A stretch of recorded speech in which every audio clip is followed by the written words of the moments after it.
So కుమార్తెకు తండ్రి కేసీఆర్ పంపించిన రాయబారం విఫలమైందా? Yes, it's failed. సన్నిహితులు దామోదర్రావు అలాగే గండ్ర మోహన్ రావు ఇద్దరు విడివిడిగా వెళ్ళారు. దాదాపు 3-4 గంటలు మాట్లాడారట. బట్ అది కూడా కుదరలేదు. కేసీఆర్ కూడా ఫోన్లో మాట్లాడారు అంటున్నారు కుమార్తెతో. ప్రస్తుతానికి ఏం తొందరపడద్దు ఈ పదవులు హోదాల విషయంలో అని. అయితే ఇప్పుడు కానీ రేపు ప్రభుత్వం ఒకవేళ పార్టీ ప్రభుత్వంలోకి వస్తే నా సంగతి ఏంటని కానీ తేలిస్తే తప్ప వెనక్కి తగ్గేది లేదని కవిత చెప్పారని ఇదంతా విశ్వసనీయంగా మనకు తెలిసిన సమాచారం మాత్రం. కానీ ఇంకొకటి ఇవాళ ఆంధ్రజ్యోతి పత్రిక మన పత్రికలోనే వచ్చిన ప్రధానమైన న్యూస్ ఏంటంటే కాంగ్రెస్తో, ఇట్స్ బ్యానర్ ఐటమ్, కాంగ్రెస్తో రాయబారం పంపించారు. అంటే ఒకటి కేసీఆర్ కవితకి రాయబారం పంపిస్తే కవిత కాంగ్రెస్కి రాయబారం పంపించారు. ఎందుకు రాయబారం పంపించారు అది వాళ్ళు మాట్లాడాల్సిన చర్చ అదే. ఎందుకంటే ఆవిడ పూర్తిగా అసంతృప్తిగా ఉన్నారు పార్టీతో, తండ్రితో, అలాగే సోదరుడితో. ఇది చాలా స్పష్టంగా అర్థమవుతుంది. ఎందుకంటే పక్కన కూర్చుని మాట్లాడాల్సిన విషయాల్ని, తండ్రితో పక్కన కూర్చుని మాట్లాడాల్సిన విషయాల్ని వారు ఎప్పుడైతే లేఖ రూపంలో రాశారో, అందులో పెద్ద కంటెంట్ ఏమి సెన్సేషనల్ కంటెంట్ కాదు, సాధారణంగా మాట్లాడుకునే ఫీడ్బ్యాకే. అది ఎప్పుడైనా మాట్లాడచ్చు, ఫోన్లో మాట్లాడచ్చు, లేకపోతే ఇంటికి వెళ్ళి మాట్లాడచ్చు. అది కాకుండా లేఖ రాశారు. సరే, లేఖ రాస్తే రాశారు, అంతకుముందు కూడా రాసామని చాలాసార్లు చెప్తున్నారు. కానీ ఆవిడ అమెరికా నుంచి వస్తారు సరిగ్గా అంటే టైమింగ్ ఏ ఇన్సిడెంట్ కన్నా పొలిటికల్గా టైమింగ్ చాలా ఇంపార్టెంట్. ఇంకా అమెరికా నుంచి వస్తారు వాళ్ళు రాత్రి అనగా ముందు రోజు రాత్రి ఆ లేఖ విడుదలవ్వడం, ఆ లేఖను మరి ఎవరు రిలీజ్ చేశారు? అవతల వాళ్ళు రిలీజ్ చేస్తే పెద్ద ఏమీ వాళ్ళకేం ఉపయోగం లేదు, ఎందుకంటే నిందలో ఉన్న వాళ్ళు ఎలా రిలీజ్ చేస్తారు? సో మరి కవిత గారికి సంబంధించిన వాళ్ళే ఆ లేఖ బయటపెట్టి ఉండాలి. ఎందుకంటే ఎయిర్పోర్ట్లోనే వారు మాట్లాడడం ఆ లేఖకు సంబంధించి నేనే రాశాను అని. ఆవిడ చేసిన సీరియస్ కామెంట్ ఏంటంటే కేసీఆర్ దేవుడు, ఆ దేవుడి చుట్టూ దెయ్యాలు ఉన్నాయి. మన దెయ్యాలు ఎవరు? మరి దేవుడైతే ఆ దెయ్యాలను ఆయన ఎన్నాళ్ళు ఎందుకు పెట్టుకున్నాడు? అసలు దేవుడు దెయ్యం ఒక చోట ఉండడానికి సాధారణంగా సాధ్యం కాదు. మరి ఇక్కడ ఎలా సాధ్యమైంది? అలాగే సామాజిక అంశం మాట్లాడుతున్నారు కవిత గారు, అలాగే బీసీల అంశం లేవనెత్తుకుంటున్నారు. అసలు ఎన్నాళ్ళు 10 ఏళ్లలో మరి ఈటెల రాజేంద్ర బయటకు వెళ్ళిపోయినప్పుడు ఆ బీసీ కార్డు ఏమైంది? సాధారణంగా బీజేపీ వాళ్ళు అడిగే ప్రశ్నే అది. అలాగే సామాజిక తెలంగాణ లేనప్పుడు మరి కవిత ఎందుకు మౌనంగా ఉన్నారు ఎన్నాళ్ళు అనేది కూడా సాధారణంగా అడుగుతారు. సరే, ఆస్తుల పంచాయతీ అనే ఇంకొక విశ్లేషణ అనిపిస్తోంది. నిజంగానే ఆస్తుల పంచాయతీయా అంటే పక్క రాష్ట్రం వెంటనే గుర్తొస్తుంది. అక్కడ జగన్ వర్సెస్ షర్మిల, అక్కడ కూడా పొలిటికల్ ఆధిపత్య పోరు ఉంది, ఆస్తుల పంపకాల పోరు ఉంది. సేమ్ సినారియో తెలంగాణలో కూడా కనిపిస్తోందా? కానీ కేసీఆర్ స్ట్రాంగ్ లీడర్, ఆయన యాక్టివ్గా ఉండగా ఇటువంటి పరిస్థితి బీఆర్ఎస్లో వస్తుందని ఎవరు ఊహించుండరు. కానీ వచ్చేసింది. ఏదైనా రాజకీయంగా ఆస్పిరేషన్స్ ఉన్నప్పుడు ఇలాంటి పరిస్థితులు అనివార్యం. ఎందుకంటే నాకు నాన్న సీటే కావాలి అంటే అది ఖచ్చితంగా కుదరదని స్పష్టం చేసేశారు కేసీఆర్. ఎందుకంటే ఆ సీటు కొడుకు కేటీఆర్దే అనేది మొన్న వరంగల్ సభలో చాలా స్పష్టంగా తెలిసిపోయింది. ఇక అది కాదు అనుకుంటే కనుక కేసీఆర్ నెంబర్ 1, కేటీఆర్ నెంబర్ 2 అంటే నెంబర్ 3 లేదా నెంబర్ 4 పొజిషన్ కోసం, ఎందుకంటే హరీష్ ఉన్నారు కదా, దానికో దేనికో కవిత పోటీ పడాలి. దానికి ఆమె సిద్ధంగా లేరు. Because she is very much ambitious and aspirational leader. అందుకని అది కూడా కుదరదు. మరి కాంగ్రెస్కి రాయబారం ఎందుకు పంపించారు? అధికారంలో ఉండి కాంగ్రెస్ ఉంది కాబట్టి ఉంటే ఒక మంత్రి పదవితో అడ్జస్ట్ అవ్వాలి, తర్వాత ప్రధానమైన చైర్ కోసం పోటీ పడాలి. కానీ రేవంత్ రెడ్డి సీఎంగా ఉన్నారు. సరే, పొలిటికల్గా ఎప్పుడో పరిణామాలు జరుగుతాయి తెలియదు, కానీ వారు మరి ఆ సీఎం సీటు కోసం పోటీ పడుతూ ముందుగానే అక్కడ ఒక బలమైన పునాది వేసుకోవాలనుకున్నారు. ఒక 10 ప్రశ్నలు మనకి తెర ముందుకు వస్తాయి ఈ సందర్భంగా. ఏంటంటే కవిత కేటీఆర్కు మధ్య ఆధిపత్య పోరే ఆమె తిరుగుబాటుకు కారణమా? Question number 1. తండ్రి కుర్చీ కేటీఆర్కి తప్ప తనకు కాదని కేసీఆర్ తేల్చేశారా? అప్పుడు కవిత ఏం చేయాలి? Question number 2. నెంబర్ 3, నెంబర్ 4 స్థానంతో సరిపెట్టుకోవడానికి కవిత సిద్ధంగా లేరా? క్వశ్చన్ నెంబర్ 3 ఆబ్వియస్గా. పంచాయతీ అంతా పదవి కోసమైనా ఆస్తుల పంపకాల వ్యవహారం కూడా ఉందా? Question number 4. Question number 5. కవిత కొత్త పార్టీ పెట్టడం ఇక లాంఛనమేనా? కవిత యాక్షన్ ప్లాన్, ఖచ్చితమైన సమాచారం బీజేపీ దగ్గర ఎలా ఉంది? ఎందుకంటే రఘునందన్ డేట్తో సహా చెప్తున్నారు జూన్ 2 కవిత కొత్త పార్టీ అనౌన్స్మెంట్ చేస్తారు. ఎందుకంటే తెలంగాణ ఆవిర్భావ దినోత్సవం రోజు కాబట్టి అది. ఇక కాంగ్రెస్తో కలవాలని కవిత ఎందుకు అనుకుంటున్నారు?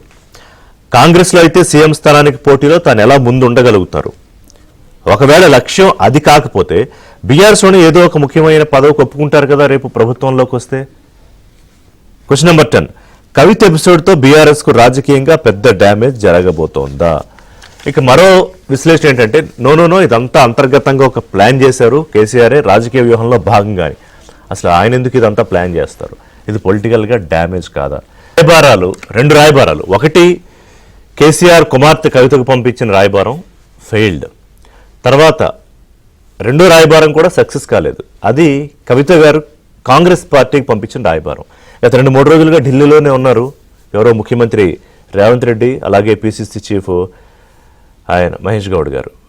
సరే, ఈ రాయబారాలకు సంబంధించి అధిష్టానం ఏమిటి మరి ఏం చేద్దామని చర్చించారు అని చెప్పి, లేదు ఇప్పుడు this is not right time, ఇది మనకి ఇబ్బందికరంగా మారుతుంది అని చెప్పి అన్నారని ముఖ్యమంత్రి అలాగే పిసిసి చీఫ్ అని మనమే వాళ్ళ ఆంధ్రజ్యోతి పత్రికలో ప్రధానంగా బ్యాన్ రేయటం వచ్చింది. మాట్లాడదాం. మనతో పాటు ఇవాళ నాతో స్టూడియోలో సామా రామ్మోహన్ రెడ్డి గారు ఉన్నారు, కాంగ్రెస్ పార్టీ అధికార ప్రతినిధి, పార్టీ మీడియా కమ్యూనికేషన్స్ చైర్మన్.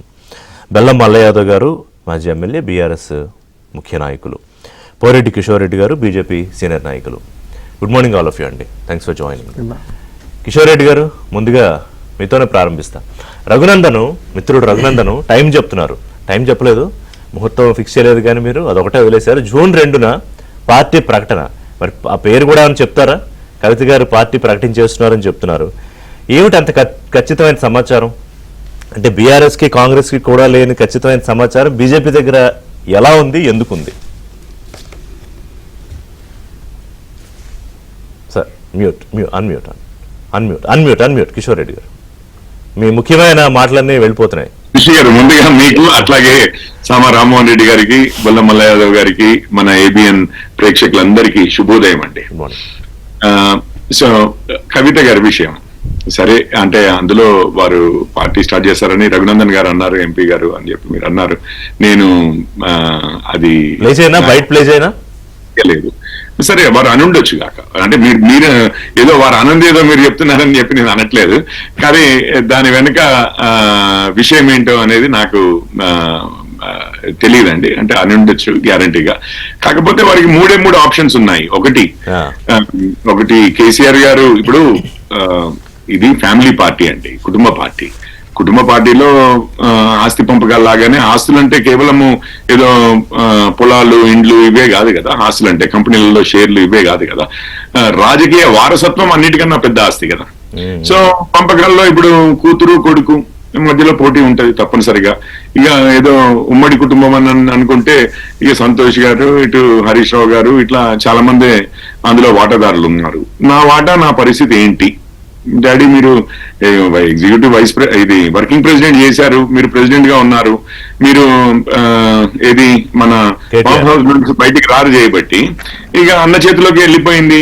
ఆయన చేతిలోనే మనము ఎంపీ ఎలక్షన్లలో ఓటమి చవి చూసాము. ఇక దాని తర్వాత పరిస్థితి మరీ ఎంత దారుణమైందంటే అసలు మనము ఎమ్మెల్సీ ఎలక్షన్లలో పోటీ పెట్టడానికే ధైర్యం చేయలేని పరిస్థితికి పార్టీ వచ్చేసింది. ఇప్పుడు స్థానిక సంస్థలే వస్తున్నాయి. ఇప్పుడున్న ఇన్ఛార్జీల చేతుల్లోనే టికెట్ డిస్ట్రిబ్యూషన్ పెట్టామంటే బీఫామ్లు ఇచ్చేది. అసలు పార్టీ కొట్టుకుపోతుంది.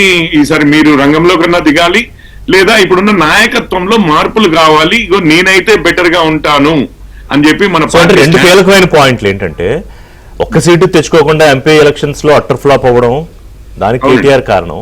ఎమ్మెల్సీ ఎన్నికలకు వెళ్ళకపోవడానికి కేటీఆర్ కారణం. రేపు రాబోయే జిహెచ్ఎంసీ ఎలక్షన్స్ లో కూడా పరాభవం చెందుతాం కాబట్టి మీరు సీరియస్ గా ఆలోచించండి డాడీ అని చెప్పారు. దానికి కేసీఆర్ ఒప్పుకోలేదు, అంతేనా? అంటే ఒప్పుకున్నారా లేదా? ఇప్పుడు కేసీఆర్ గారు ఎప్పుడు ఒప్పుకుంటారండి? ఇప్పుడు పెద్దలు ఇంట్లో ఇదేమీ చిన్న విషయం కాదు. అంతకుముందు వారు ఇప్పుడు వారసత్వం అని మాట్లాడే సమయం, వారే ఇంకొక 10, 20 ఏళ్ళు 30 ఏళ్ళు వారే నడిపిస్తారు అని అనుకున్న రోజు మాట్లాడే తీరు వేరే ఉంటది.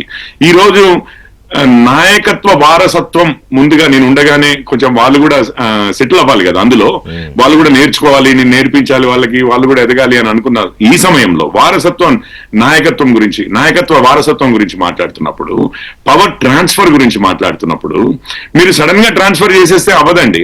యువతల మొత్తం సెటిల్మెంట్ చేయాలి కదా.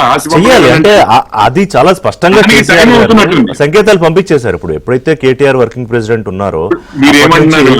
మీరు చెప్పినట్టే మనం కవిత గారు ఒప్పుకోలేదు అంటున్నాం. నేను ఒక్క విషయం చెప్తాను. కవిత గారు లెటర్ రాశారు, అందులో డాడీ అంటూ చాలా ప్రేమగానే ఉంది. లెటర్ అయితే చాలా ఆప్యాయతతో వారిద్దరి మధ్యలో ఆ ఫెమిలియారిటీ, అంటే ఆ ఫెమిలియారిటీ కాదు, అట్లాంటి చర్చలు జరగడము సహజం అన్నట్లుగా రాశారు. రైట్. అదే వారు మొన్న ఢిల్లీ నుంచి వచ్చిన పబ్లిక్ లో ఫోటోలైనా వారికి ఎప్పుడు కాళ్ళు మొక్కడమే కానివ్వండి, హగ్ ఇవ్వడమే కానివ్వండి, తండ్రి గారికి తండ్రి కూతుర్ల బంధం అయితే మనకైతే చాలా సందర్భాల్లో మనకు కనిపించిందండి. ఆప్యాయత కనిపిస్తుంది వారిద్దరు దాంట్లో. నేను ఎప్పుడు కేటీఆర్ గారు కేసీఆర్ గారు ఒక 2 నిమిషాలు మాట్లాడుకున్న వీడియోలు క్లిప్లు కూడా నేను ఎప్పుడు చూడలేదండి. అసలు వారిద్దరూ ఏదైనా చర్చ చేసిన విషయమే గానీ కొత్త వివాదం లేవనెత్తుతున్నారు. నేనేమంటున్నానంటే కవిత గారికి కేసీఆర్ కి బానే ఉండొచ్చు, కాకపోతే కేటీఆర్ గారు ఒప్పుకోవట్లేరేమో అని అంటున్నాను నేను పరిస్థితి. సో కవిత గారు ఇప్పుడు మనం ఇప్పుడు దెయ్యాలని అన్నారు కదా కవిత గారు, దేవుడు ఓకే, దెయ్యాలతో ప్రాబ్లం అని అంటే ఆ దెయ్యాలు ఎవరు?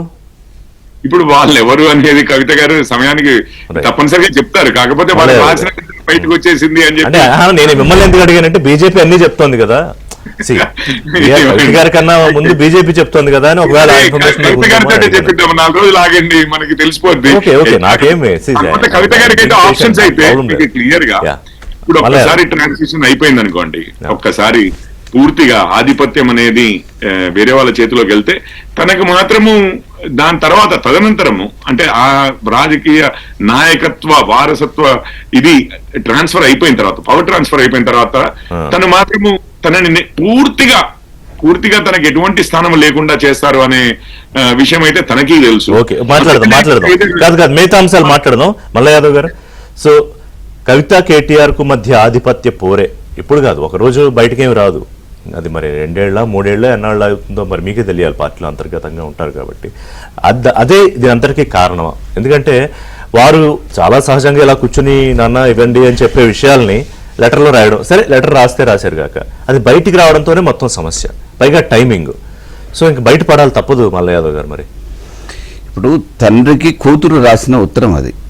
ఒక రాజకీయ పార్టీలో రాజకీయ పార్టీ అధ్యక్షుడికి ఒక కార్యకర్తగానో నాయకురాలుగా రాసిన ఉత్తరం కాదు అది. కాదా? ఒక కుటుంబ సభ్యురాలుగా పార్టీ శ్రేయస్సు కోరి ఈ రకంగా చర్చ జరుగుతూ ఉంది కార్యకర్తలలో, ప్రజలలో, మీరు ఈ రకంగా చేస్తే బాగుండేదేమో అనే విషయాన్ని చెప్పడానికి ఏమైనా మిస్ అవుతామనే ఉద్దేశంతో సహజంగా పేపర్ మీద పెట్టుకుంటాం. మనం పిల్లలు కూడా ఏదైనా ఉంటే మర్చిపోతారేమనే ఉద్దేశంతో పేపర్ మీద రాపిస్తూ ఉంటాం. ఆ క్రమంలో పేపర్ మీద అంటే ఇది మొదటిసారి అని ఎందుకు అనుకుంటాం, ఇట్లా రాసిచ్చింది, ఇంతకుముందు కూడా గతంలో ఎన్నోసార్లు రాసిచ్చి ఉండొచ్చు, ఇటువంటి సందర్భాలు ఉండొచ్చు.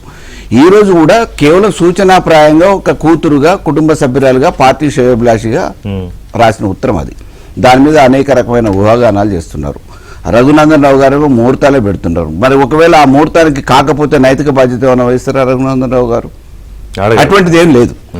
అయితే మేమేమంటున్నామంటే ఒకవేళ నిజంగా అటువంటిదే ఉంటే ఆ రోజు తీసుకునే నిర్ణయాలు పార్టీ పరంగా ఈ పార్టీని వదిలిపెట్టిపోయిన వాళ్ళు చాలా మంది ఉన్నారు. ఏమైంది భవిష్యత్తు అనేది కూడా తెలుసు అనుభవపూర్వకంగా. ఈరోజు రకరకాల ఊహాగానాలతో ఏదైతే చేస్తున్నారో అవేవి వాస్తవాలు కావు. వారు కవిత గారు పూర్తిగా పార్టీకి అనుబంధంగానే ఉన్నారు, కేసీఆర్ గారి మీద అభిమానంతోనే ఉన్నారు. వారు మొదటి నుంచి కూడా సామాజిక కార్యక్రమాలలో ఉన్నారు, ఇప్పుడు కూడా కొనసాగిస్తున్నారు, రేపు కూడా కొనసాగిస్తారు. అంతర్గతంగా పదవుల పంపకం ఇవన్నీ సహజంగా ఎవరికైనా యాంబిషన్ ఉంటుంది. పార్లమెంటేరియన్ గా ఆ రోజు అవకాశం ఇచ్చారు, మళ్ళీ 2వ సారి పోటీ చేస్తే ఓడిపోయింది, మళ్ళీ ఎమ్మెల్సీకి అవకాశం ఇచ్చారు. రాజకీయాల్లో ఎంచుకున్నారు కాబట్టి, ఉద్యమాల నుంచి వస్తున్నారు కాబట్టి మళ్ళీ రాజకీయంగా ఏదైనా యాంబిషన్ ఉంటే ఉంటది. దాంట్లో యాంబిషన్ లో భాగంగానే అన్నకున్న ప్రాధాన్యం నాకు ఎందుకు లేదు, అన్నకున్న ప్రాతినిధ్యం నాకు ఎందుకు లేదు అనేది సహజంగా వారికి వచ్చే ఒక ప్రశ్న ఉంటుంది. పైగా మన వరంగల్ సభతో క్లియర్ గా కేసీఆర్ కేటీఆర్ మాత్రమే కనిపించే అంత పెద్ద పెద్ద హోర్డింగుల్లో స్పష్టంగా చెప్పేశారు కేసీఆర్ గారు, నేను ఉండగాను నా తర్వాత ఏదైనా కేటీఆర్ పార్టీ పరంగా ప్రభుత్వంలోకి వస్తే కూడా ముఖ్యమంత్రి కేటీఆర్ అవుతారని అధికారంలో ఉన్నప్పుడే ముఖ్యమంత్రి. ఏంటంటే పార్టీ పరంగా అందరూ కూడా వచ్చిన ప్రజలందరూ కార్యకర్తలు కూడా కోరుకున్నది ఏంటంటే కేసీఆర్ గారి ప్రసంగమే. కేసీఆర్ గారి మాటలు వినాలి, వారు బహిరంగ సభకు రావాలి అనే ఉద్దేశంతోనే ప్రజలందరూ కూడా తరలివచ్చారు. సెంట్రీకి ఎవరు అని అంటే కేసీఆర్ గారే. కాబట్టి వేరే వాళ్ళు మాట్లాడినా అంత ప్రాధాన్యత ఉండదు. దానివల్ల మాట్లాడడం గురించి కాదు, ఫోటో ఇప్పుడు మీరు అన్నది ఏంటంటే కాదు కదా, ఇప్పుడు ఫోటోలు పెట్టకూడదంటే ఓన్లీ కేసీఆర్ గారిది కింగ్ సైజ్ ఫోటో పెట్టి వదిలేయాలి. కేటీఆర్ గారిది పెట్టాక క్లియర్ గా హరీష్ రావుకి కవితకి సందేశం పంపించేశారు. Already working president, of course working president ఒకరే ఉన్నారు మా దాంట్లో. అధ్యక్షుడు తర్వాత వర్కింగ్ ప్రెసిడెంట్ గా మామూలుగా కేటీఆర్ గారు ఉన్నారు, అధ్యక్షుడు వర్కింగ్ ప్రెసిడెంట్. అయితే మామూలుగా ఈ రజతోత్సవ సభలకు సంబంధించిన మానిటరింగ్ అంతా కేసీఆర్ గారు చేయడంతో పాటు ఆర్గనైజ్ చేయడం, ఎగ్జిక్యూషన్ లో మేజర్ పాత్ర కేటీఆర్ గారు మొదటి నుంచి కూడా నిర్వహించారు. సో ఈ క్రమంలో ఫోటోలు ఉన్నాయి అనేది మా పార్టీకి సంబంధించిన విషయం. మా పార్టీలో ఎవరికి అటువంటి అభ్యంతరాలు ఏం లేవు. కేవలం దీన్ని వాడుకునే ప్రయత్నం రాజకీయంగా వేరే పార్టీలు మీడియా చేస్తున్నారు తప్ప, మీడియా సృష్టి రాజకీయ పార్టీ నాయకుల ఊహాగానాలు తప్ప ఇందులో ఎటువంటి వాస్తవం లేదు. 100% ఇటువంటి ఎన్నో ఒడిదొడుకులు చూసిన వాళ్ళు ఈ పార్టీ తెలంగాణ ఉద్యమం మొదలు పెట్టినప్పటి నుంచి కేసీఆర్ గారికి వెన్నుదన్నుగా ఉండి వెన్నంటి ఉండి కుడుపుజనులుగా పనిచేసి అన్ని రకాల ఎయిర్పోర్ట్ దగ్గరికి ఏమీ లేకపోతే కవిత గారు వచ్చినప్పుడు బీఆర్ఎస్ నాయకులు ఎవరు ఎందుకు లేరు, జాగృతి నాయకులు తప్ప. ఏదో కొంతమంది నాయకులు ఉంటే ఉండొచ్చు, ప్రధానంగా జాగృతి నాయకులు. ప్రత్యేకంగా జాగృతితో మీటింగులు పెట్టి కవిత గారు నిన్నే దాన్ని ఎక్స్పాండ్ చేస్తున్నారు. మీరు అక్కడ చూడండి, మనం వేస్తున్న విజువల్లో ఒక న్యూ కలర్ కండువా కవిత గారి మెడలో చూడండి. అది కవిత గారు ఫోటో మధ్యలో ఉంది, పైన క్లియర్ కనిపించట్లేదు. కానీ కొత్త, ఇంతకుముందు నేను చూడలేదు. అది బహుశా మీరు చూస్తే మీరు చెప్పండి క్లారిఫికేషన్ దాని మీద. అంటే ఇది ఏమీ లేదు అని మీరు అనుకుంటే సరిపించుకుంటానంటే ఓకే, సమస్య ఏం లేదు. బట్ ఏదో లేకపోతే ఇంతవరకు రాదు. వాస్తవం ఒకవేళ ఉంటే అది ఎన్నో రోజులు దాగదు. అది ఓకే. నిజంగా వారికి ఒకవేళ ఆ ఆలోచన ఉంటే దానికి ముహూర్తాలని మీరు ఏదైతే ఊహాగానాలు అంటే అంటున్నారో అది ఎంతో దూరం కూడా లేదు. మేమేమంటున్నాం, జాగృతి కార్యక్రమాలు ఈ రోజు కొత్తగా చేయట్లేదు కవిత గారు. ఈ రోజు అనుబంధంగానే అప్పుడు చేసినా కానీ పార్టీకి అనుబంధంగానే అన్ని కార్యక్రమాలలో మళ్ళీ ఎలక్షన్స్ వచ్చినా మిగతా వచ్చినా జాగృతి కూడా పార్టిసిపేట్ అయింది. రెండోది, మీరు బీఆర్ఎస్ నాయకులు వాళ్ళ జిల్లాకు సంబంధించిన నిజామాబాద్ పార్లమెంటు పరిధిలో ఉన్న నాయకులు ఎప్పుడన్నా మామూలుగా కార్యక్రమాలలో వారితో పాటు సేల్ అవ్వడం తప్ప మిగతా బీఆర్ఎస్ పార్టీ నాయకులు ఎవరైనా వారు జిల్లాల కార్యక్రమాలకి కొంతమంది ఆమె ఎక్కడికి వెళ్ళినా కూడా కొంతమంది పక్కన ఉంటారు. ఇద్దరు ముగ్గురు బీఆర్ఎస్ నాయకులు, వాళ్ళు ఎవరు కూడా కనపడలేదు. జిల్లా ప్రెస్ మీట్ లో ఏమన్నారంటే క్రమశిక్షణ గురించి చాలా క్లియర్ గా చెప్పారని. ఎవరైనా సరే పార్టీ లైన్ లో ఉండాలి, ఏమన్నా ఉంటే అంతర్గతంగా మాట్లాడాలి అని చెప్పి, లేదంటే ఎవరికైనా కూడా ఒక రకమైన చర్యలే ఉంటాయి అని చెప్పి. సో అది క్లియర్ గా కేటీఆర్ కవిత మధ్య ఉన్న ఒక దూరాన్ని, అది ఎంత దూరమో మనకు తెలియదు, కలిసే దూరమా అసలు కలవని దూరమా రాజకీయంగా అనేది అది తెలిసిపోతుంది. మీరు అన్నట్టు అంటే వర్కింగ్ ప్రెసిడెంట్ గా వారు చెప్పాల్సి కదా. ఈ రోజు కవిత గారు మాట్లాడేది రేపు ఇంకోళ్ళు మాట్లాడతారు అనేది కాదు. ఇటువంటి ఏమున్నా కానీ అంతర్గతంగా ఉండాల్సిందే తప్ప బయటకు మనం గీత దాటొద్దు, అంతర్గతంగా చర్చించుకోవాలనే విషయాన్ని ఒక వర్కింగ్ ప్రెసిడెంట్ గా రాష్ట్ర కార్యకర్తలకి పార్టీ వ్యక్తులకి చెప్పాలి, చెప్పాల్సిన బాధ్యత. మరి కేసీఆర్ గారి దగ్గరికి వెళ్ళొచ్చాక కేటీఆర్ గారు ఏం మాట్లాడారు, ఎవరిని ఏం మాట్లాడద్దు అన్నారు, పెద్దవాళ్ళు ఎవరు మాట్లాడలేరు, సైలెంట్ గా ఉన్నారు. మరి చూద్దాం ఏం జరుగుతుంది అనేది. రైట్, రామ్మోహన్ రెడ్డి గారు, ఇక్కడ రెండు ఏంటంటే, ఒకటి బీజేపీ నుంచి చాలా స్పష్టంగా అర్థమవుతున్న విషయం, పార్టీ పెట్టేస్తారు, డేట్ల అనౌన్స్మెంట్స్ కూడా వాళ్ళు చేస్తున్నారు. ఇవాళ మన పత్రికలో ప్రధానంగా వచ్చింది ఏంటంటే కాంగ్రెస్ తో రాయబారం, అంటే కేసీఆర్ కాంగ్రెస్ కవిత రాయబారం ఫెయిల్ అయింది, ఈ రాయబారం కూడా మీరు ఎందుకు ఒప్పుకోలేదనే మనం రాసాం ఈరోజు. రిషి గారు, ముందుగా మీకు ప్యానల్ ఉన్న పెద్దలకి అండ్ ఏబిఎన్ ప్రేక్షకులందరూ కూడా గుడ్ మార్నింగ్. నమస్కారం. ఇది ముందు సంధి, నేను 14 తారీఖు ప్రెస్ మీట్ పెట్టి ఆయన కూడా మనం చెప్పినాం, లేఖ రాసింది అని అంటే అందరు కూడా బీఆర్ఎస్ పార్టీ అందరు కూడా ఇవి తప్పు, ఇవన్నీ ఫేక్ లెటర్లు కాంగ్రెస్ పార్టీ చేస్తా ఉంది, నేనే రాసిన అని చెప్పి సంతకం తప్పు వచ్చింది చూసుకో అది దాని. ఆ రోజే నేను అన్నాం కూడా, ఆ రోజు మేము అన్నాం కూడా, లేఖ మాత్రమే కాదు అక్కడ నుంచి స్పందన రాకపోతే మేము పార్టీ పెట్టేటటువంటి యోచనలో ఉన్నారు. అది ఖచ్చితంగా ఒక మహిళ ముందుకు వచ్చేసి పార్టీ పెడుతుంది అని అంటే ఖచ్చితంగా కాంగ్రెస్ పార్టీ అనేటటువంటి సాగట్టు మహిళలను ఎట్లయితే స్వాగతిస్తామో అట్లా స్వాగతిస్తాం. కానీ వాళ్ళ నాయన విధానాలను గిట్ట ఆమె గిట్ట అవలంబించేటటువంటి ఆలోచనలతో ముందుకు వస్తే మాత్రం వ్యతిరేకంగా చూసేటటువంటి మొదటి జెండా కాంగ్రెస్ పార్టీతో ఉంటుందని మేము చాలా స్పష్టంగా 14 తారీఖు రోజు చెప్పినాం. తర్వాత క్రోనలాజికల్ ఆఫ్ ఈవెంట్స్ చూసుకుంటే మనం క్రోనాలజీ ఆఫ్ ఈవెంట్స్ లో లేఖ నిజమైంది, తర్వాత పార్టీ పెట్టేటటువంటి యోచనలో కవిత గారు ఉండు అనేటటువంటిది తెలిసింది. అయితే ఈ ఒక ముఖ్యమైనటువంటి విషయము మీరు ముందు ప్రస్తావించినటువంటిది ఏంటిది అని అంటే, మధ్యవర్తిత్వం కోసం ఒక 2 వ్యక్తులు ఆమె దగ్గరికి పోవడం. అందరూ అనుకోవడం ఏమో కేసీఆర్ గారే పంపించారు అని. కేసీఆర్ గారు పంపలేదు. కేసీఆర్ గారికి ఆ మధ్యలో పోయినటువంటి వ్యక్తులకి సంబంధమే లేదు. ఆ సందర్భం అంటే అట్లాంటి హరీష్ రావు గారికి ఇంకా బాగా దగ్గర పంపించిన వాళ్ళు ఎవరు అనేటటువంటిది వాళ్ళ రాజకీయాలలో వాళ్ళ వ్యూహాలలో ఏం జరుగుతుంది ఏంది అనేటటువంటి ఆతృత వాళ్ళ కుటుంబంలో. అయితే బొల్లమల్లనేమో ముందు సంది కూడా పార్టీని వాళ్ళు డిఫెండ్ చేయాలి కాబట్టి, కానీ తండ్రి కూతురికి లేఖ రాసింది అని అన్నారు. చెవులో చెప్పాల్సినటువంటి మాటని లేఖల సర్వసభ్య సమాజంలో చెప్పింది అని అంటే అక్కడ ఏదో పరిస్థితి బాగాలేదన్నట్టు దాని అర్థం. అంతేకాదు ఆ యొక్క పార్టీ ఎన్నో ఒడిదొడుకులని ఎదుర్కొన్నది అని చెప్పని అన్నారు. ఒడిదొడుకులను ఎదుర్కొన్నదేమో, కానీ కుటుంబ కలహాలు ఎప్పుడు లేవు. కుటుంబ కలహాలను మొదటిసారి ఎదుర్కొంటుంది. ఆ ఎదుర్కోవడం కూడా ఈసారి మరీ ముఖ్యంగా కన్న కూతురు బయటకు వచ్చి మరీ బహిరంగంగా లేక నేనే రాసిన అని చెప్పడము, దాంట్లో అసమ్మతి రాగాన్ని వినిపించడము, అక్కడికి కూడా ఆగిపోకుండా ఇప్పటికి కూడా తండ్రిని ఇంకా కలవలేనటువంటి రాజకీయ పరిణామాలను రాష్ట్రం మొత్తం చూడడము, ఇవన్నీ ఏంటిదంటే మొత్తం మీద పార్టీలో కుటుంబంలో టర్బులెన్స్ ఉంది. వీళ్ళు మళ్ళీ అందరూ కూడా కలుస్తారా కలవరా అని అంటే కలిసేటటువంటి పరిస్థితి ఎక్కడ నాకు కనిపిస్తలేదు. ఎందుకంటే కలవాలంటే ఏంటిది, ఈమె డిమాండ్స్ ని నెరవేర్చేటట్టు ఉండాలి, లేకపోతే కేటీఆర్ గారిది ఉండాలి, లేకపోతే హరీష్ రావు గారిది ఉండాలి, లేకపోతే సంతోష్ రావు గారిది ఉండాలి. వీళ్ళందరిది కూడా ఎవరు డిమాండ్స్ వాళ్ళకు ఉంటున్నప్పుడు ఎన్నిటి ఫుల్ఫిల్ చేస్తారు ఆ పెద్ద మనిషి కూడా? ఎందుకుంటావు సార్, ఆయన మాత్రం కష్టపడలేదా, నాయనకు అందరికంటే ఎక్కువ సేవ నేనే చేసిన కదా అనేటటువంటి ఆయన ఆయనకు ఉండొద్దా? రాజకీయంగా అనేటటువంటిది ఎవరిది వాళ్ళకే ఉంటది. ఇప్పుడు కవిత గారి యొక్క ఆక్రోశము, కవిత గారి యొక్క అసమ్మతి, మొదటి వ్యక్తి దయ్యాలనేటటువంటి ప్రతిపాదనలో సంతోష్ రావు గారు మొదటి దయ్యం సంతోష్ రావు, రెండో దయ్యం కేటీఆర్ గారు, మూడో దయ్యం హరీష్ రావు గారు. దానికి కూడా నేను స్పష్టతనిస్తా. నాయననే కలవలేనటువంటి పరిస్థితికి తీసుకొని పోతే లేఖల దాకా వచ్చినటువంటి పరిస్థితి కారణమైన ఆ దేవుడి పక్కనుండే నెక్స్ట్ వ్యక్తి ఎవరు ఉంటారంటే సంతోష్ రావు ఉంటాడు. కాబట్టి ఆయన మొదటి దయం కిందికి. తర్వాత విలేకరుల సమావేశం పెట్టి సొంత చెల్లెల్ని బ్యాకప్ చేసుకోలేనటువంటి పరిస్థితి సామాన్య కార్యకర్తలతో సమానంగా చూసి ఎవరినైనా కూడా అదే ఎవరైనా అట్లాంటివి రానిక లేదు అని చెప్పి డిజైన్ చేసుకున్నట్టు స్పష్టంగా కేటీఆర్ గారు అసలు మాట్లాడలేడు. డిజైన్ చేసుకున్నాడు ఆయన, అసలు డిజైన్ చేసి పడేసిండు. ఆ టాపిక్ మీద పెద్దగా ఆయన స్పందించలేదు. సో రెండో దాని లెక్క కేటీఆర్ గారు, తర్వాత హరీష్ రావు గారు. ఈమె ఎగ్జిస్టెన్స్ గురించి ఈమె బయటకు వచ్చేటటువంటి ప్రయత్నం కాదు, లోపల పటిష్టంగానికి ప్రయత్నం చేస్తే అది అవ్వట్లే. ఈమె స్టోరీ ఇట్లుంటే హరీష్ రావు గారి స్టోరీ కూడా కదే కదా, ఆయన కూడా సఫోకేట్ అవుతున్నటువంటిది. ఆయన బయటకు వద్దామంటే రాలేనటువంటి లెటర్ ఒకటే లేదు, కాకపోతే న్యూస్ ఉంటూనే ఉన్నాయి కదా మనకి. ఈమె న్యూస్ మీరు ఒకటి తప్పించుకున్నారు తెలియదు. కాంగ్రెస్ తో రాయబారం, హస్తం గూటికి చేరేందుకు కవిత యత్నాలు, మధ్యవర్తి ద్వారా అధిష్టానంతో సంప్రదింపులు. ఏమిటి సంప్రదింపులు ఏ స్థాయిలో జరిగాయంటే మనకి వస్తున్నది సమాచారం ఏంటంటే పై స్థాయిలో జరిగితే అక్కడి నుంచి ముఖ్యమంత్రి గారిని పిసిసి చీఫ్ ని అడిగితే అబ్బాబ్బే అసలు మనకెందుకు ఉన్నది గోల్ సరిపోకనేది అన్నారని. మరి మీరే చెప్పాలి అసలు ఏం జరిగింది. ఇప్పుడు కవిత గారి యొక్క పోరాటం బీజేపీకి వ్యతిరేకంగా, ఆ బీజేపీకి వ్యతిరేకంగా కొట్లాడనిస్తలేరు అనేటటువంటి అంశాన్ని ఆమె లేఖలు కూడా చాలా స్పష్టంగా రాశారు. అవును, ఎందుకు అనంటే ఆమెను జైలు వేసినటువంటి పార్టీని, ఆమె జైల్లో నుంచి బయటకు వచ్చిన తర్వాత ఆమె పిడికిలు బిగించి మరి నన్ను లోపల పంపించిన సంగతి చూస్తా, నేను సమాజంలోనే చూసుకుంటా, ప్రజాస్వామ్యంలో చూసుకుంటా శబరం తీసుకున్నటువంటి ఆ మహిళకి సొంత పార్టీ కన్న తండ్రి తోడబుట్టిన వాళ్ళు ఎవరు కూడా సహకరించలేనటువంటి పరిస్థితుల్లో బీజేపీ తోటి కలిసి బీఆర్ఎస్ పార్టీ పోతున్నటువంటి పరిస్థితిని ఆమె లేఖలనే చాలా స్పష్టంగా రాసింది సార్. కాదు కాంగ్రెస్ పెద్ద వేదిక అవుతుంది బీజేపీతో ఫైట్ చేయడానికి, అదే నేను ఆడదాకా రాలేదు.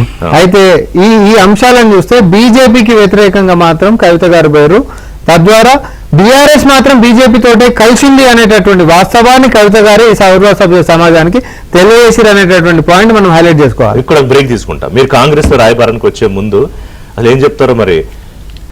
కిషోర్ రెడ్డి గారు, మీరు సైలెంట్ గా ఉన్నారు కానీ బీజేపీ మొత్తం బీజేపీ చేసింది ఇదంతా. ఎందుకో చెప్పనా, కవితని జైలుకి పంపించారు. అసలు ఎన్నికలకు ముందు కవితను ఎందుకు జైలుకి పంపించలేదు, కవితను ఎందుకు జైలుకి పంపించలేదు అని మీరు ఎక్కడికి వెళ్తే అక్కడ జనాలు అడిగారని మీరు హట్ అయ్యారు బీజేపీ వాళ్ళు. సరే పంపించారు. ఎప్పుడు స్టేట్ ఎలక్షన్ అయిపోయాక పార్లమెంట్ ఎన్నికకు ముందు. పార్లమెంట్ ఎన్నికల్లో ఒక సీట్ రాకుండా చేశారు, అయిపోయింది. ఆమెను బయటికి రానివ్వలేదు, బెయిల్ రాకుండా చేశారు చాలా కాలం. సో ఇవాళ బీజేపీతో రాజకీయ పోరాటమే కవిత రాజకీయ లక్ష్యం. Yes or no?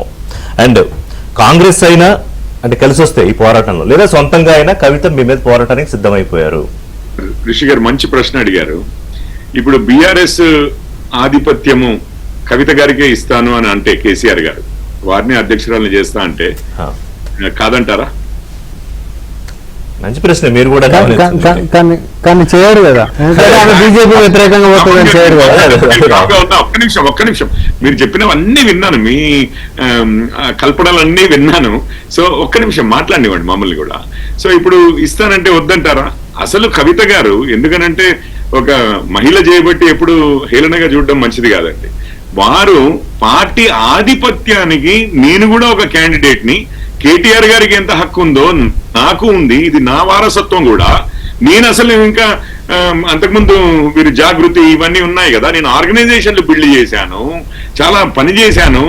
అన్నయ్య ఏముంది, వచ్చాడు ఏదో వారసత్వంగా కేసీఆర్ గారి షాడోలో ఇదైపోయారు. కానీ అసలు నిజంగానే మీ అందరికి కూడా తెలిసిన విషయమే, హరీష్ రావు గారికి కవిత గారికి, దాని తర్వాత కవిత గారికి ఉన్నంత హక్కు కేటీఆర్ గారికి లేదు. వాస్తవం వారు చేసిన చరిత్ర అది. ఈ రోజు కొత్తగా తిరిగి రాయలేము చరిత్రని. వారు అబ్బాయి చేయబట్టి వారికి ఇస్తాను అని అంటే, ఇప్పుడు వీరేమంటున్నారు అంటే, నాకు మీరు చూడండి అన్ని లక్షణాలు ఉన్నాయి, అసలు మన శత్రువు ఎవరో సరిగ్గా ఐడెంటిఫై చేసుకోలేక కేటీఆర్ మునిగిపోయాడు. ఇప్పుడు చూడండి అలైన్మెంట్, ఐడియాలజికల్ అలైన్మెంట్ చూడండి. నేను చెప్పాను కదా ఇంతకుముందు, వక్ఫ్ విషయంలో అయినా కానీ కేసీఆర్ గారికి మనము కాంగ్రెస్ ఒక లైను, నక్సలైట్ల విషయంలో మనము కాంగ్రెస్ ఒక లైను. ఈ రోజు వాళ్ళు రాహుల్ గాంధీ గారు మాట్లాడుతున్న భాష, నేను ఇప్పుడు సామాజిక తెలంగాణ అంటూ వస్తున్నాను. ఇదంతా మనది ఒక భాష. రేపు ఇప్పటికి 18 నెలలు మనల్ని కరప్షన్ ఛార్జెస్ నుంచి కాపాడారంటే రేవంత్ రెడ్డి గారే, ఇంకొక 3.5 సంవత్సరాలు కాపాడాల్సింది వారే. నా మిత్రులు అంతకుముందు బిజినెస్ పార్ట్నర్స్. సో మనము కాంగ్రెస్ ఒక బీఆర్ఎస్ కాంగ్రెస్ ఒకటి, మన అలైన్మెంట్ ఒకటి, అది విషయం అని చెప్పి కదా కవిత గారు చెప్పేది. అది అర్థం ఎవరెవరు బిజినెస్ పార్ట్నర్స్? బీఆర్ఎస్ ఇప్పుడు రేవంత్ గారు ఇద్దరు ఒకటే కంపెనీలో డైరెక్టర్స్ గా చేశారండి. అవునా? అడికోర్ ఇన్ఫ్రాస్ట్రక్చర్ అని చెప్పి మీరు మనము గూగుల్ చేయొచ్చు ఇప్పుడే, కానీ మన ఆర్ఓసి ఫైలింగ్స్ ఉంటాయి, తీసి చూడొచ్చు. But it was long back. అది ఇప్పుడు డిఫంక్ట్ అయిపోయింది, కంపెనీని స్ట్రైక్ ఆఫ్ చేశారు, కంపెనీ క్లోజ్ చేసుకున్నారు వీరే. సో అంటే వీరే అంటే ఫౌండర్స్ ఎవరైతే ఉంటారో, అంటే రిలేషన్షిప్ ఎప్పటి నుంచో ఉంది. నేను మన కుటుంబాన్ని పనిచేసిరండి, వారు కూడా టీఆర్ఎస్ సభ్యులు. అప్పుడు అది కాదండి, రేవంత్ రెడ్డి టీఆర్ఎస్ లో అప్పుడు వారు కూడా క్రియాశీలకంగా పనిచేసారు. ఎవరు? 18 నెలలు రేవంత్ రెడ్డి గారు అప్పుడు ఉన్నప్పుడు అప్పుడు మామూలు పరిచయాలు ఉంటాయి, పరిచయాలు ఉండడానికి అదొకే. కానీ సో కాదు ఇప్పుడు ఇప్పుడు ఇప్పుడు ఏంటంటే బీజేపీ ఎస్టాబ్లిష్ చేస్తున్న విషయం ఏంటంటే చాలా స్పష్టంగా కాంగ్రెస్ ప్లస్ బీఆర్ఎస్ అండర్స్టాండింగ్ అయిపోయిందని మీరు స్పష్టంగా ఎస్టాబ్లిష్ చేయాలనుకుంటున్న విషయం. కానీ నాన్న అన్న ఇద్దరు కూడా బీజేపీకి వ్యతిరేకంగా పనిచేయట్లేదు, తనకి సపోర్ట్ రావట్లేదు అని కవిత గారి కోపం. అంటే ఇక్కడ ఏం చూడాలి? బీజేపీ ప్లస్ బీఆర్ఎస్ అండర్స్టాండింగ్ అయిపోయిందని కవిత గారి కోపం. అది కాంగ్రెస్ వారు అంటున్నారు. ఒక్క విషయం నేనేమంటున్నాను అంటే, ఇప్పుడు నాన్న ప్లస్ అన్న బీఆర్ఎస్ తో వెళ్ళిపోయారు, బీజేపీతో వెళ్ళిపోయారు, ఇదంతా అని కాదు. మీకు 30 ఎవరి ద్వారా వచ్చింది?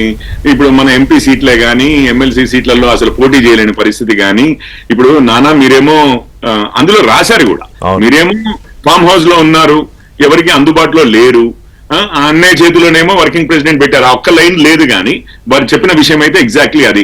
ఎవరి చేతుల్లో అయితే బాధ్యతలు పెట్టామో వారి చేతిలో ఇట్లా పరాభావాలు వస్తున్నాయి. రేపు స్థానిక సంస్థల్లో కూడా వారినే కంటిన్యూ చేస్తే మనకి ఇవే పరాభావాలు కంటిన్యూ అవుతాయి. కాబట్టి ఈసారి మీరు ఇవ్వాలి డాడీ అని చెప్పి కూడా రాశారు అందులో. సో ఒక్క విషయం, వారి ఐడియాలజికల్ అలైన్మెంట్ నాకు క్లియర్ గా ఉంది. మన రైవల్ ఎవరైతే ఉన్నారో కాంగ్రెస్, మనకు మిత్రులు, నేను మన కుటుంబాన్ని కరప్షన్ ఛార్జెస్ నుంచి కాపాడగలను, నాకు రిలేషన్షిప్స్ ఉన్నాయి, నేను కేటీఆర్ గారి కన్నా సమర్థురాలిని అని వారు డైరెక్ట్ గా చెప్తున్నారు. నా క్యాండిడేచర్ ని చూడండి, మీరు ఎందుకు నన్ను తక్కువగా ఏదో మహిళ అని చెప్పి మీరు ఎందుకు తక్కువ చేస్తున్నారు? నా క్యాండిడేచర్ ని చూడండి. వారు కాంగ్రెస్ వారు అక్కడ ఆశపడుతున్నారు. సరే కవిత గారు వీరు ఎట్లాగో కాదంటారు, బయటకు వస్తే మేము ఇప్పుడే షర్మిల గారిని తీసుకున్నాము, సరే వారు పార్టీ పెడితే ఆ స్టేజ్ వరకు చెప్పారు రామ్మోహన్ గారు. కానీ వారి మైండ్ లో ఏం తిరుగుతోంది, వారు ఎందుకంత సంతోషంగా ఉన్నారో మనందరికీ తెలుసు. ఫైనల్ గూటికి చేరేదైతే కాంగ్రెస్ గూటికి అని వారు అనుకుంటున్నారు. కానీ కవిత గారిని అంత తక్కువ అంచనా వేయకండి. వారు ఏకంగా బీఆర్ఎస్ అధ్యక్ష పదవికే అడుగుతున్నారండి. అంత తక్కువ అంచనా వేయాల్సిన అవసరం లేదు. బీఆర్ఎస్ ప్రెసిడెంట్ చేయాలని అడుగుతున్నారు కవిత గారు. అంతే ఆబ్వియస్లీ. వారి స్టాండ్ కూడా మరి ఏమంటున్నారంటే, మనం ఓడించేది బీజేపీని. డాడీ మీరు 2 నిమిషాలు మాట్లాడారు, ఇంకొంచెం మాట్లాడి ఉంటే బాగుండేది. మన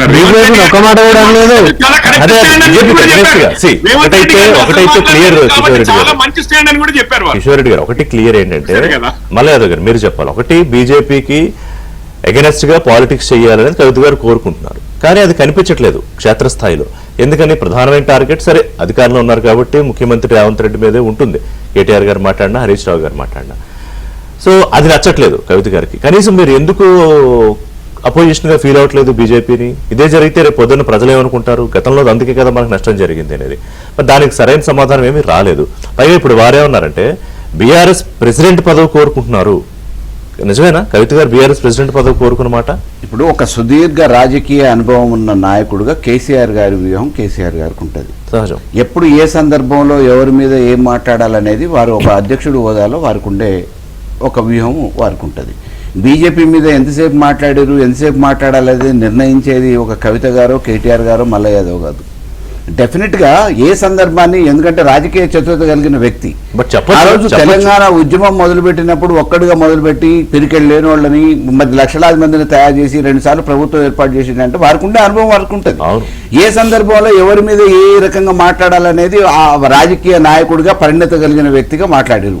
కాకపోతే వీరికి కొంత మామూలుగా బాధ ఉండొచ్చు, ఆ బాధను వ్యక్తం చేసే స్వతంత్రం ఉంది కాబట్టి, అంతర్గతంగా ప్రజాస్వామ్యం ఉంది కాబట్టి ఆ బాధను తండ్రిగా వారి ముందు వ్యక్తం చేశారు. దాన్ని ఎందుకు ఊహాగానాలతోని కవిత గారు చేసిన పని అంటే లేఖ రాయడము, లేఖ బయటికి రావడం, అంటే బయటికి ఆవిడ పెట్టారని నేను అనలేను, ఎందుకంటే తెలియదు కదా ఎవరు. ఆవిడేమో అవతల వాళ్ళు పెట్టారంటున్నారు, ఎవరు దెయ్యాలన్నారు కదా, ఆ దెయ్యాలు ఎవరు తెలియదు, మరి వారే చెప్పాలి వారు ఆ దెయ్యాలు పెట్టారు లేఖ బయటికని.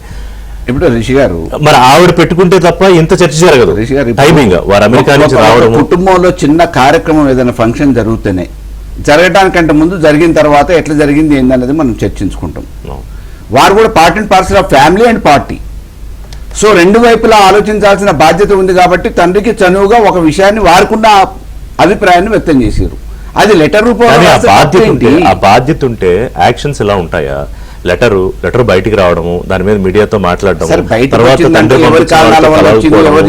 తర్వాత సింగరేణి ఎక్స్పాన్షన్, మరి తర్వాత పార్టీ అంటే నేనేం చెప్పట్లా, బీజేపీ చెప్తోంది, మనకు జరుగుతున్న విశ్లేషణ ప్రకారం జాగృతికి సంబంధించి కమిటీలు వేయటం ఇలా కొత్త కాదు. ఓకే, అనేది ఈ రోజు పెట్టింది కాదు, అసలు పార్టీ పేరే దాంతో పెడతారు కదా. నువ్వు ఇంత ఉంటే ఇంత అని అంటారు, ఇగో పుల్లి అంటే అని చెప్పేసి తోకం చూసి రకరకాలుగా ఊహాగానాలు మనకేం కొత్త కాదు కదా, సినిమానే తయారు చేసేస్తారు కదా ఒక నిమిషం దాని గురించి. కాబట్టి ఇవన్నీ కేవలం ఊహాగానాలే, కల్పితాలే, ఏది వాస్తవం కాదు. కేసీఆర్ గారి మాటని కాదని ఎవరు కూడా ఇప్పుడున్న పరిస్థితులలో పార్టీలో సామాన్య కార్యకర్త కూడా బయటకు పోయే పరిస్థితి లేదు. ఎందుకంటే పరిస్థితి ఏంది రాష్ట్రంలో చూస్తూ ఉన్నాం. కానీ ఇప్పుడు పరిస్థితి ఏంటంటే ఎమ్మెల్యేలే వెళ్ళిపోదామని పరిస్థితి ఉందని గ్రేటర్లో. ఎందుకంటే ఒకటే పార్టీ ఓడిపోయిన తర్వాత జరుగుతున్న పరిణామాలు. కాళేశ్వరం వ్యవహారం కమిషను సరే రేపు 5న వెళ్తున్నారు మాజీ ముఖ్యమంత్రి. ఈ ఫార్ములా కేసులో మళ్ళీ ఏసీబీ కేసు అంతా స్పీడప్ అవుతోంది. సో ఇవన్నీ జరుగుతున్నాయి. ఏసీబీ కేసు పక్కన, కాళేశ్వరం కేసు పక్కన, హరీష్ టెన్షన్ పక్కన, సో కవిత కొత్త పంచాయతీ పక్కన. సో ఎమ్మెల్యేలు ఆలోచించుకుంటారు కదా ఎవరి రాజకీయ భవిష్యత్తు గురించి వాళ్ళు ఆలోచించుకుంటారు. మీరు అనే దాని ప్రకారమే ఎవరి రాజకీయ భవిష్యత్తు ఏంది అనేది, ఏ పార్టీలో ఉన్న నాయకుడైనా ఏ పార్టీలోకి పోతే బాగుంటుంది అనేది ఆలోచించుకుంటాడు. మేము కూడా అదే అంటున్నాం. ఒకవేళ ఎవరిని బలవంతంగా ఉంచేది లేదు, పోయేటోళ్ళని బతిలాడేది లేదు అని చెప్పేసి డే 1 మామూలుగా ఎలక్షన్స్ అయిపోయిన వెంటనే కొంతమంది పోతే కేసీఆర్ గారు బహిరంగంగానే చెప్పారు, కుటుంబంలో వాళ్ళైనా బయట వాళ్ళైనా. ఎస్, డెఫినెట్ గా 18 మంది మామూలుగా గెలిచినప్పుడే తెలంగాణ ఉద్యమం అప్పుడప్పుడు ఊపందుకుంటున్న సమయంలో పోయినా కానీ వాటన్నిటిని పట్టించుకోకుండా మళ్ళా ఊపు తీసుకొచ్చారు, తెలంగాణ సాధించారు. అదే క్రమంలో తెలంగాణ అనేది ప్రజల పార్టీ తప్ప, ప్రజలు రేపు తయారు చేయాల్సిందే తప్ప, అధికారం ఇచ్చినా ఏది ఇచ్చినా ప్రజలు ఇవ్వాలి తప్ప, నాయకులు అనేది పార్టీ తయారు చేస్తుంది. పార్టీ అవకాశం ఇస్తే, బీఫామ్ ఇస్తే దాని మీద ప్రజలు ఈ పార్టీ మీద అభిమానంతో, కేసీఆర్ గారి మీద నమ్మకంతో ఓట్లేసి గెలిపిస్తే నాయకులు నాలాంటి వాళ్ళు చాలా మంది రాయారు. కాబట్టి ఈ రోజు ఏదో పదవుల ఆశతో కొంతమంది వాళ్ళు ఎరేస్తే కేసీఆర్ ఇంకా అంత బలంగా ఉన్నాడు అనుకుంటే కవిత గారు ఇప్పుడు ఈ పని ఎందుకు చేస్తారు? లేకపోతే కొంతమంది ఎమ్మెల్యేలు వెళ్ళిపోయే ఆలోచన ఎందుకు చేస్తారు? ఎందుకంటే వరుసగా కేసుల్లో పార్టీ చిక్కుకునే అవకాశం ఉంది. బహుశా భవిష్యత్తు మీద ఒక గందరగోళం ఉంటేనే ఈ రకమైన ఆలోచనలు చేస్తున్నారా? అలాగే దీని మీద కాంగ్రెస్ పార్టీ వర్షన్. కవిత ఎపిసోడ్ లో చాలా ప్రశ్నలు, సమాధానాలు కొన్నే వస్తున్నాయి. అన్నిటికీ సమాధానాలు రావాలంటే మళ్ళీ తనే రెస్పాండ్ అవ్వాలి, కవితే రెస్పాండ్ అవ్వాలి. అయితే ఈలోపు బీజేపీ కొన్ని ప్రశ్నలకు సమాధానాలు చెప్తోంది, బీఆర్ఎస్ కొన్ని చెప్పే ప్రయత్నాలు చేస్తోంది. కాంగ్రెస్ ఏం చెప్తుందో చూద్దాం. రామ్మోహన్ రెడ్డి గారు, ఇప్పుడు బీజేపీ దగ్గర మనం అడిగినటువంటి దానికి జవాబు లేక పెద్ద కొండను ఎల్కన్ తీసి దాని ఏదో బూచులకు చూపించే ప్రయత్నం పోరెడ్డి గారు చేస్తున్నారు. అదే కంపెనీ అంటే గతంలో ఏదో సంబంధాలు. మేము చాలా స్పష్టంగా చెప్పినాం ఇది పాత కథ సార్. నేను మీ ఛానల్లో చెప్తున్నా, ఇది పాత కథ. అవన్నీ అయిపోయినాయి. ఎవరిని ఇప్పుడు మా దాంట్లో తక్కువ ఉన్నారా? మా దాంట్లో నేతలు ఉన్నారు కదా, మా దాంట్లో నేతలు తక్కువ ఉన్నారా? మా దాంట్లో కష్టం చేసిన వాళ్ళు తక్కువ ఉన్నారా? బ్రహ్మాండంగా కాంగ్రెస్ పార్టీలో కొత్త చేరికలు లేకపోతే ఇట్లాంటి చీలికలతో కూడుకున్నటువంటి ప్రోత్సహించాలనుకుంటే ఈ పార్టీకే బీఆర్ఎస్ పార్టీ ఖాళీ అయిపోయేది. మేము చాలా స్పష్టంగా చెప్తున్నాం. మా విధానంలోనే బీఆర్ఎస్ పార్టీ ఎమ్మెల్యేలను తీసుకోవద్దనేది పెట్టుకున్నాం కాబట్టి అది అక్కడికి గేట్ వేసి ఆపుకున్నటువంటి పరిస్థితి. అది ముందే వచ్చినటువంటి వాళ్ళు, తర్వాత గేట్ వేసినాం. అయితే నీళ్ళు వచ్చినట్టు వస్తాయి కదా సార్. అయితే మేమనేది ఏంటంటే బీజేపీ బీఆర్ఎస్ కలిసి చేస్తున్నటువంటి రాజకీయం ఏదైతే ఉందో గత 10 సంవత్సరాల్లో అవినీతి అవినీతి అవినీతి అని మాటలే తప్ప కనీసం కేంద్రం గెలిచి ఒక్కటంటే ఒక కేసు పెట్టలేదు రిషి గారు. మనం విచారణ దాకొద్దు. మమ్మల్ని అడుగుతుంది బీజేపీ, ఏమైంది మీరు విచారణ ఎందుకు చేస్తలేరు అని. అన్ని విచారణలు అయితేనే ఉన్నాయి.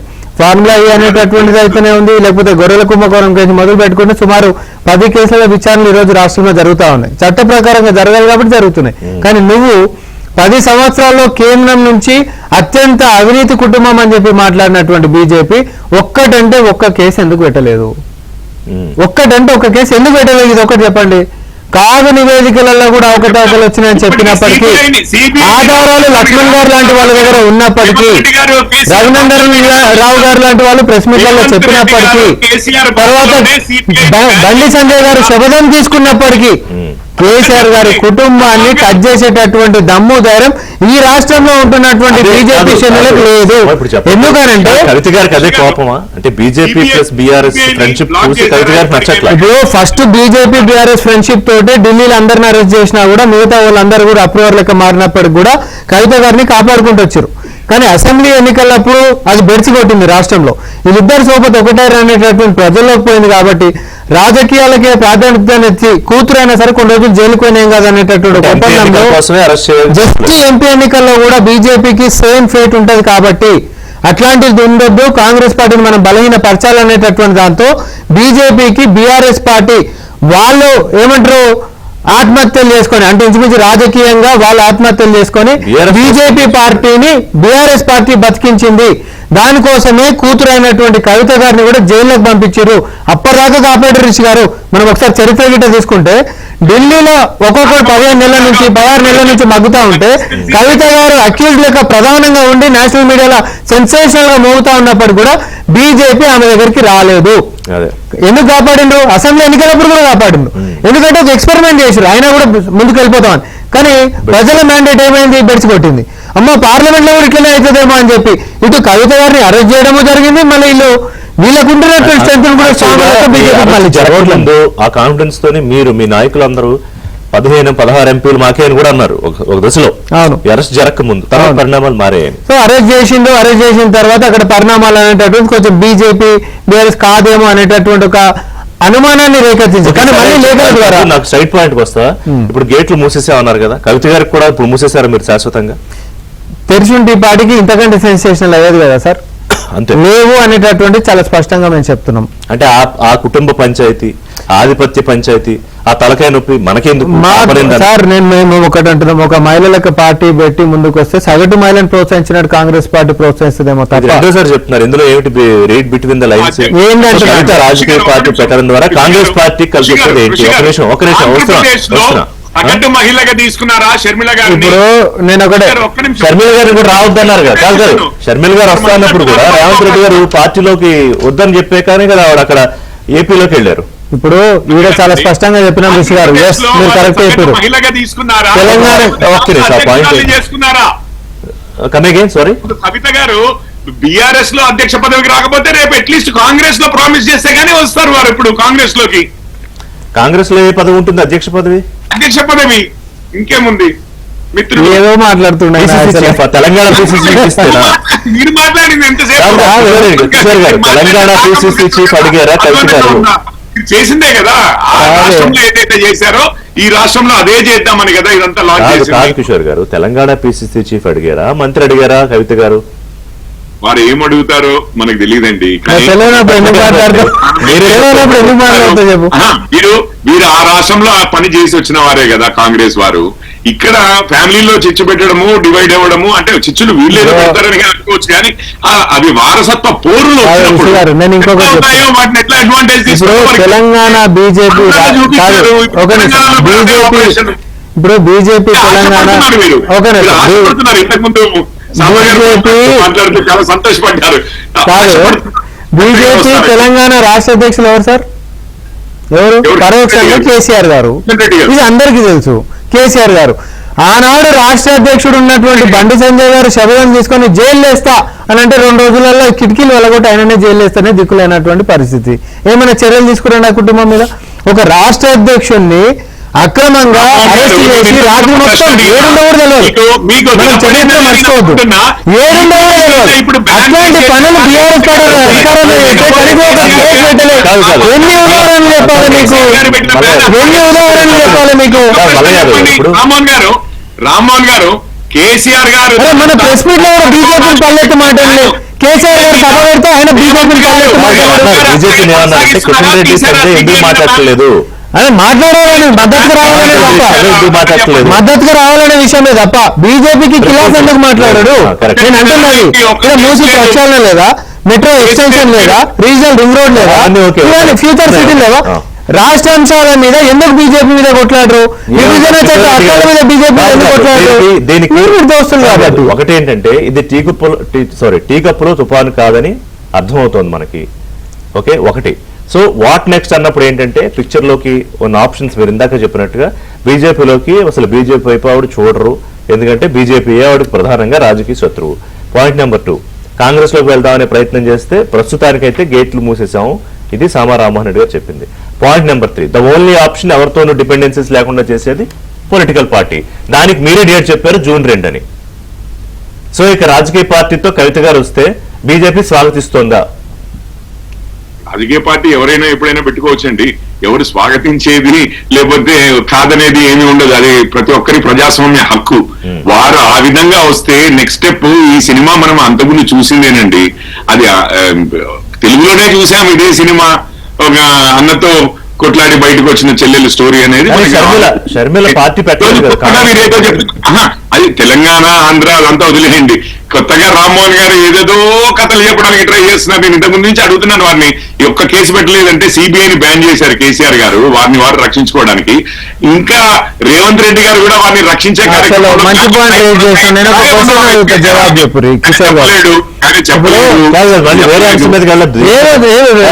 కవిత పాయింట్. మీరు మళ్ళీ వేరే కేసులు టైం సరిపోదు, మళ్ళీ ఇంకో గంట అరగంట పెంచాలి టైం సరిపోదు. ఏది ఎన్నున్నా సార్ ఈ రాష్ట్రంలో బీఆర్ఎస్ పార్టీ నేతల మీద జరుగుతున్నటువంటి అన్ని విచారణలలో, అన్ని కేసులలో ఈడీ ఉంది. కానీ 16 నెలలలో ఏ ఒక్కరిని కూడా కనీసము అరెస్ట్ చేసినటువంటి దాఖలాలు ఉన్నాయా? ఈడీ అంటే మోడీ గారు పంపించి బీఆర్ఎస్ పార్టీ నేతల్ని కాపాడేటటువంటిది ఏంటి తప్ప అంటే కేటీఆర్ గారు నినాదం ఏంటంటే ఈడీ మోడీ బోడీ, ఇదే కదా కేటీఆర్ గారు ఇప్పుడు లైన్. ఆయన గతంలో అన్నటువంటి లైన్ ఇప్పుడేమైంది? అదే నుంచి కాపాడాలంటే మోడీ అంకులు రావాలన్నట్టు టైం సరిపోదు. కానీ సో కన్క్లూజన్ ఏంటంటే June 2న ఒక నిమిషం పోరెడ్డి గారు మీ బదులు నేనే కన్క్లూడ్ చేస్తా. బీజేపీ మీరు చెప్పింది మీ వాయిస్ కేసీఆర్ గారికి, కేటీఆర్ గారికి బీజేపీ అధిష్టానం చాలా మద్దతుగా నిలబడుతుంది. మీరు ఫామ్ గానే ఉండండి. కానీ కవిత పక్కన కేసీఆర్ నిలబడరు. నిలబడరు. కిషన్ రెడ్డి గారు మీ కన్క్లూజన్ సామా ఇచ్చేసాడు. వారి కాంగ్రెస్ కన్క్లూజన్ వారిని ఇవ్వమనండి. వారి మిత్రులు కాంగ్రెస్ టీఆర్ఎస్ మిత్రులు చేయబట్టి వారు ఒకరినొకరు కావాలి. ఉన్నది వేరే చెప్పలే. 10 సంవత్సరాలు అట్లాగే ఇప్పుడు 5 సంవత్సరాలు ఉన్నా వీరి మీద కేసులు ఉండవు, కేసులు ముందుకు నడవవు. ప్రజాక్షేత్రంలో మమ్మల్ని తట్టుకోలేక మా మధ్యలో ఏదైనా జరిగితే దాన్ని అలుసుగా అదునుగా తీసుకుందామనే ఒక ఆలోచనతో ఈ రెండు పార్టీలు ఆలోచిస్తున్నాయి. కానీ అటువంటి వాటికి అవకాశం బీజేపీ కాంగ్రెస్ కలిసి మాత్రం ఎంత చేస్తున్నాయి అనకండి. కలిసి కాదు, నేనేమంటున్నా అంటే వీళ్ళిద్దరు కూడా ఎవరి అడ్వాంటేజ్ వాళ్ళు తీసుకుందామనే ప్రయత్నం చేస్తారు. కానీ అటువంటి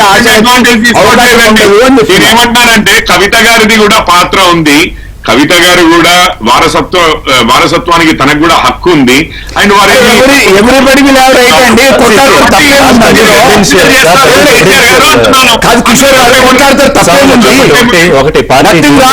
ఒక నిమిషం అద్వానీ గారిని వదిలిపెట్టి మోడీ గారు వచ్చి కూర్చోలేదా? ఓకే, అద్వానీ గారు రథయాత్ర చాలా వెనక్కి వెళ్ళిపోయారు. మీరు చాలా వెనక్కి వెళ్ళిపోయారు. అవన్నీ జరిగేవి. కానీ మీ కన్క్లూజన్ ఏంటి కాంగ్రెస్ ది? ఇప్పుడు మేము ఒకటే పెడుతున్నాం సార్, పార్టీలోకి రానివ్వరు, కాంగ్రెస్ లోకి లేదు చెప్తున్నారు. ఎవరైనా పెట్టుకోవచ్చు, మనం వెల్కమ్ చెప్పినా చెప్పకపోయినా. కానీ ఆల్రెడీ రిజిస్టర్ అయి ఉన్నటువంటి పార్టీని కవిత గారు తీసుకుంటున్నట్టుగా మాకున్న సమాచారం. మేము ఎక్కడి వరకు చెప్తాం చెప్పండి. ఎందుకంటే 2 తారీఖే బీజేపీ పేరు చెప్పండి. ఇప్పుడు 2 తారీఖు ఆ రోజే పార్టీ అయితే ప్రకటించారు. జూన్ 2 తారీఖు పార్టీ ప్రకటించారు. ఆ జెండా రంగు కండువానో లేకపోతే ఇంకేదైనా జరుగుతుండొచ్చు. తెలంగాణ ఆవిర్భావ దినోత్సవం నడిపిస్తున్నా జూన్ 2న కవిత పార్టీ పెడతారా పెట్టరా జెండా రంగులేంటి ఇవన్నీ కాదు, వెనక మీరే direction ఇస్తున్నారు, అన్ని మీరే చెప్తే ఎట్లా? ఏం జరుగుతుంది? థ్యాంక్స్ వెరీ మచ్ ఋషి గారు, కవిత గారు. టైం అయిపోయింది అయిపోయింది క్లోజ్ చేద్దాం, మళ్ళీ మాట్లాడదాం, ఇంకా చాలా ఎపిసోడ్స్ ఉన్నాయి. ఇది రైట్ రామారెడ్డి గారు, థ్యాంక్ యూ. ఇది వాళ్ళ